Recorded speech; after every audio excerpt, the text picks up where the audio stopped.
जागतिक कमोडिटी बाजारात तांबे आणि ॲल्युमिनियम या औद्योगिक धातूंनी नवे आकर्षक निर्माण केले आहे। हरित ऊर्जेच्या वाढत्या वापरामुळे, इलेक्ट्रॉनिक वाहनांच्या वाढत्या उत्पादनामुळे आणि औद्योगिक विकासामुळे या धातूंची मागणी झपाट्याने वाढत आहे। यामुळे अनेक तज्ञ तांबे आणि ॲल्युमिनियमला भविष्यातील ग्रोथ मेटल म्हणून संबोधतात। तांबे हा आधुनिक अर्थव्यवस्थेचा अत्यंत महत्त्वाचा घटक आहे। वीज वाहिन्या, डेटा सेंटर्स, इलेक्ट्रॉनिक वाहने, सौर ऊर्जा प्रकल्प, मोबाईल फोन, संगणक आणि विविध इलेक्ट्रॉनिक उपकरणांमध्ये तांब्याचा मोठ्या प्रमाणावर वापर होत असतो। जगभरात कार्बन उत्सर्जन कमी करण्यासाठी मोठ्या प्रमाणात प्रयत्न सुरू आहेत। अनेक देश हरित ऊर्जेकडे वेगाने वाटचाल करत आहे, यामुळे तांब्याची मागणी ही सातत्याने वाढत आहे।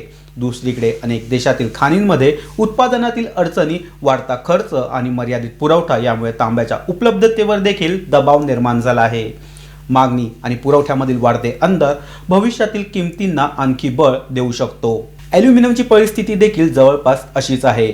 वाहन उद्योग, विमान उद्योग, बांधकाम क्षेत्र आणि पॅकेजिंग क्षेत्र यामध्ये ॲल्युमिनियमचा मोठ्या प्रमाणावर वापर होतो। हलके वजन, टिकाऊपणा आणि पुनर्वापर करण्याची क्षमता यामुळे या धातूची मागणी ही वाढत आहे।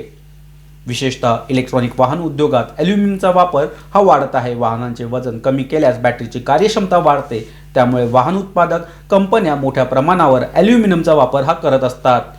चीनसारखा प्रमुख उत्पादक देशातील उत्पादन मर्यादा आणि जागतिक पुरवठा साखळीतील अडथळ्यामुळे ॲल्युमिनियमच्या किमतींनाही आधार मिळत आहे। तज्ज्ञांच्या मते ही तेजी तात्पुरती नसून दीर्घकालीन बदलाचे संकेत देणारी आहे। यामुळे कमोडिटी बाजारातील गुंतवणूकदार आता या दोन्ही धातूंवर विशेष लक्ष ठेवून आहेत।